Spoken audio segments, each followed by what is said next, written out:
Bismillahirrahmanirrahim. Assalamualaikum warahmatullahi wabarakatuh. Waalaikumsalam warahmatullahi wabarakatuh. Ibu-ibu, jawab salamnya jangan dalam hati ya. Saya mau kasih salamnya sama ibu-ibu aja. Ya Pak ya, Bapak jangan ngiri ya Pak. Assalamualaikum warahmatullahi wabarakatuh.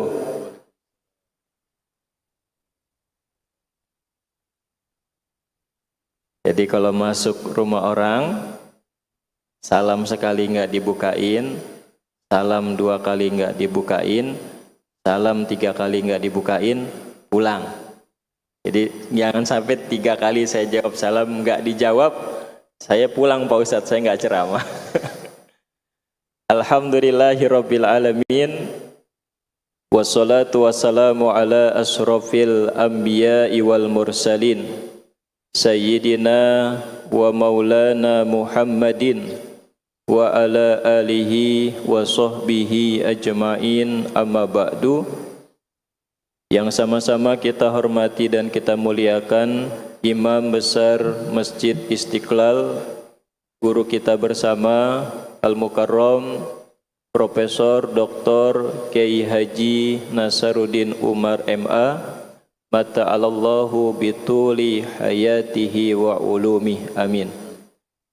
Yang saya hormati Imam Muadzin, Bapak Kiai Moderator, dan juga para jamaah sholat zuhur, Bapak Ibu, saudara-saudari yang dimuliakan Allah Subhanahu wa Ta'ala, dan juga para pemirsa YouTube Masjid Istiqlal TV.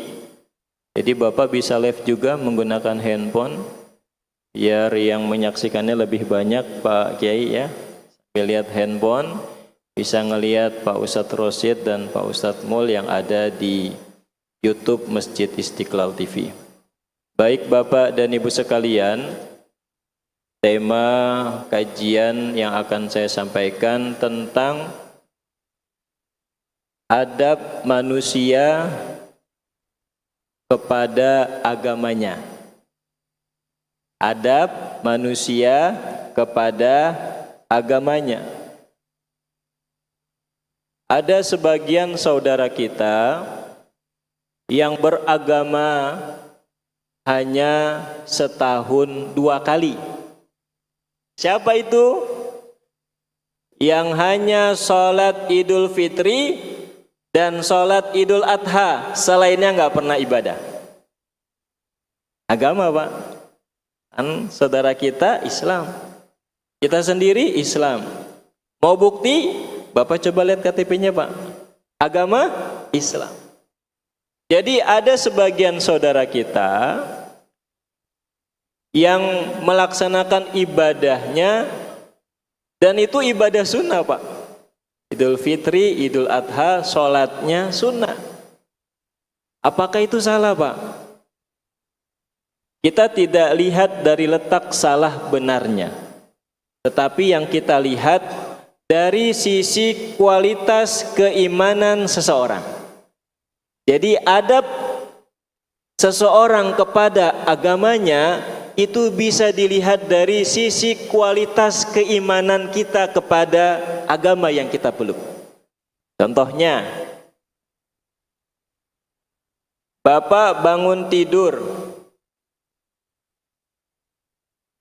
karena Bapak bangun tidur natural saja, saya bangun tidur kok, habis tidur bangun lagi, habis bangun tidur lagi. Begitu mau begitu Pak? Enggak mau hidup kita, enggak mau kayak Mbah Surip, tidur bangun, bangun tidur, tidur bangun, bangun tidur. Agama di sini mengatur. Maka ketika kita bangun tidur, apa yang harus kita lakukan? Kita menghadap kiblat. Tuh, pagi-pagi masih belekan, masih apa namanya Pak ini Pak yang di sini? Pokoknya masih wajahnya masih banyak bekas-bekas cairan, kita sudah beribadah di pagi hari Pak. Sebelum sholat subuh, kita menghadap kiblat, kita membaca doa. Alhamdulillahilladzi ahyana ba'dama amatana wa ilaihin nusur. Gampang kan Pak? Jadi jangan sampai keislaman yang kita peluk hanya setahun 2 kali, tetapi kontinu ibadah atau agama yang kita peluk. Dari kapan? Dari bangun tidur sampai tidur lagi. Ternyata kehidupan kita tidak seperti yang Mbah Surip bilang. Tetapi kehidupan keagamaan yang kita lakukan itu setiap waktu, setiap saat, setiap detik yang kita lakukan. Betul Pak? Betul ya Pak? Bangun tidur tuh Pak, nanti belum sholat subuh. Habis sholat subuh nanti ada sholat sunnah. Sholat sunnah fajar sebelum sholat subuh tuh ada sholat sunnahnya. Sebelum waktu masuk subuh kita ada sholat yang namanya sholat tahajud. Banyak ibadah-ibadah yang kita lakukan yang mengiringi kehidupan keagamaan kita. Bu, pakai jilbab, itu sudah mencontohkan bahwa ibu sudah melakukan adab dalam beragama. Bagaimana Pak Ustadz? Anak saya sampai saat ini belum menggunakan jilbab. Auratnya masih umbar-umbaran. Fungsi ibu atau ibu di sini hanya memberikan nasihat dan mengingatkan sambil berdoa. Nanti ada masanya anak ibu akan menggunakan jilbab. Nggak tahu, tiba-tiba dia diterima pekerjaan yang harus menggunakan jilbab, dia pakai jilbab. Jadi banyak jalannya. Kalau Bapak bagaimana? Bapak ke Masjid Istiqlal, itu salah satu tarikan, pahalanya sama, tetapi kemegahan tempat itu berbeda. Maka selesai sholat foto dulu, status lagi di Masjid Istiqlal. Jadi Bapak dan Ibu sekalian, bahwa adab kita dalam beragama itu menyeluruh dalam kehidupan kita. Orang yang rajin sholat identik adalah orang yang jujur. Sholat. Kalau kita sholat tidak jujur, nggak ada yang ngelihat nih, zuhur 3 rakaat aja nggak ada yang mantau, nggak ada di belakang saya, sholat subuh 1 rakaat aja orang masih ngantuk, tidak.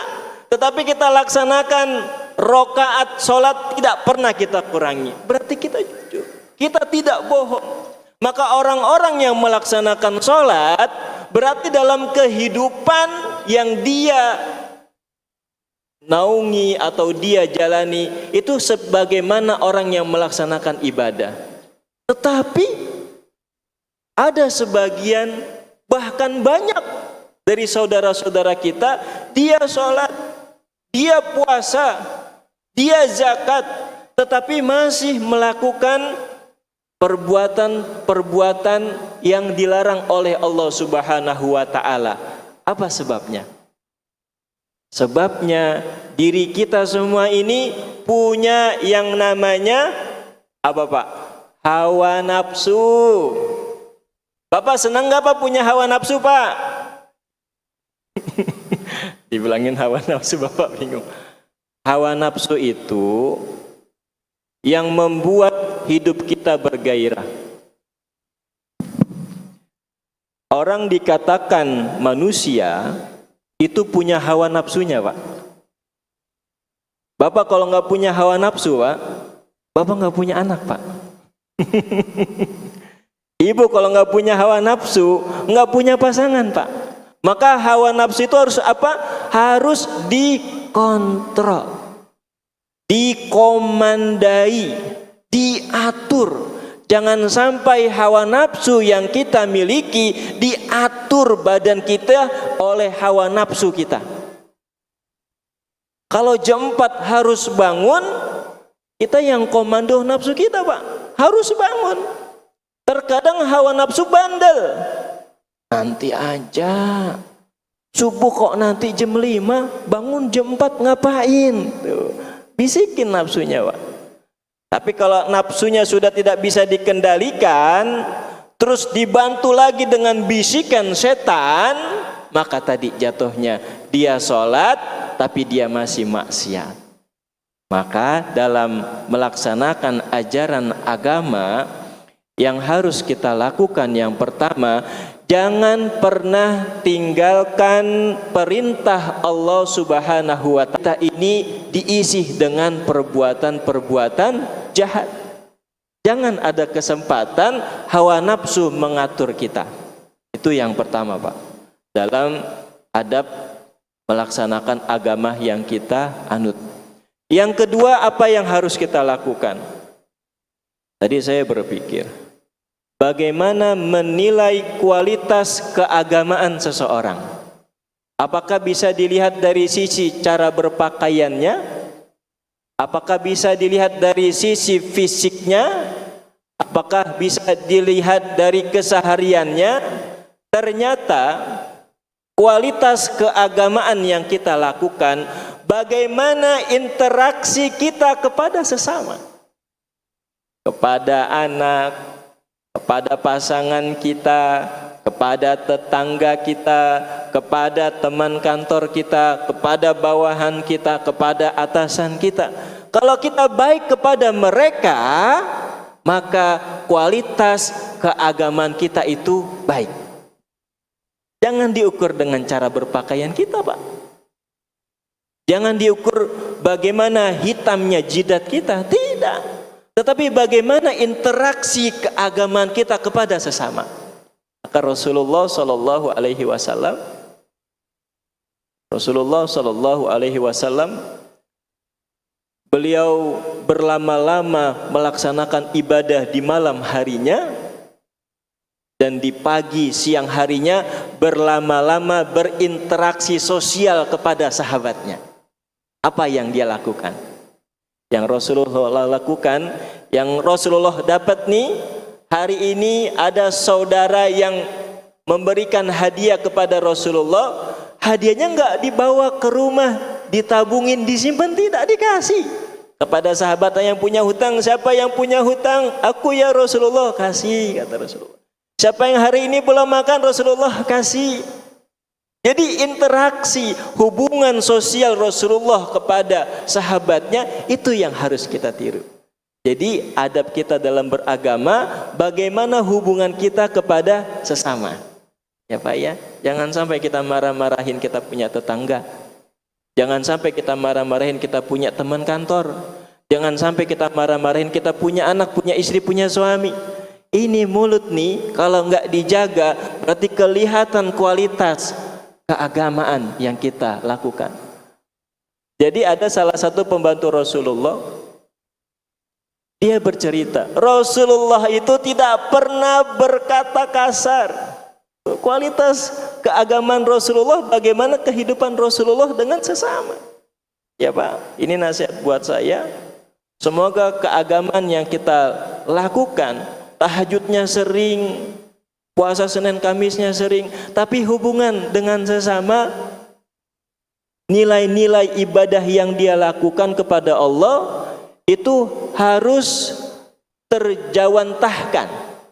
Artinya ini, kalau ente rajin tahajud, hubungan sama Allah, sama Tuhan baik, berarti hubungan sama manusia juga harus baik, Pak. Harus seimbang. Rabbana atina fid dunya hasanah wa fil akhirati hasanah wa qina adzabannar. Seimbang horizontal, seimbang vertikal kepada Allah, horizontal kepada manusia. Itu yang kedua. Yang ketiga, ma'asyiral hadirin jamaah salat zuhur yang dimuliakan Allah. Yang ketiga adalah hadis Rasulullah, saya baca nih. Qad aflaha man aslama. Sungguh telah beruntung orang yang masuk Islam. Jadi orang Islam itu beruntung, Pak. Tapi jangan bilang begini, saudara saya bukan Islam, nggak beruntung dong. Kagak. Kita jangan ngomongin orang, Pak. Kita ngomongin diri sendiri. Kita sudah Islam, berarti kita beruntung. Terus yang kedua, waruziko kafafan, dan diberi rezeki yang cukup. Rezekinya cukup, Pak. Jangan rezeki lebih, Pak.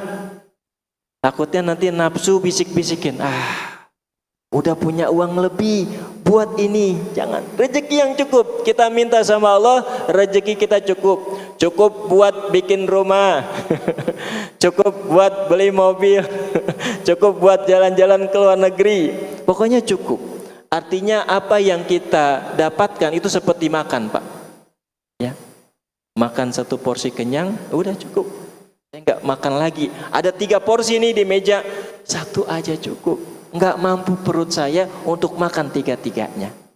Jadi yang selanjutnya sebagaimana sabda Rasulullah, wa qanna'ahu Allahu bima atahu, dan diberi rezeki yang cukup, dan Allah memberi sifat qanaah atas rezeki yang dia terima.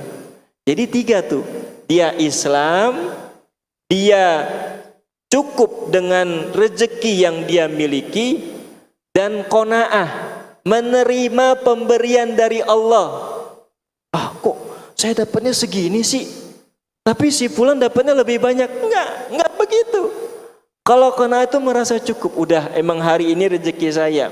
Kalau memang rezeki saya 100, tapi saya dapat 50, nanti Allah akan balas yang 50-nya di tempat yang lainnya. Kalau memang di dunia ini tidak dibalas, nanti Allah balas berupa pahala di akhirat kelak. Jadi itu yang ketiga.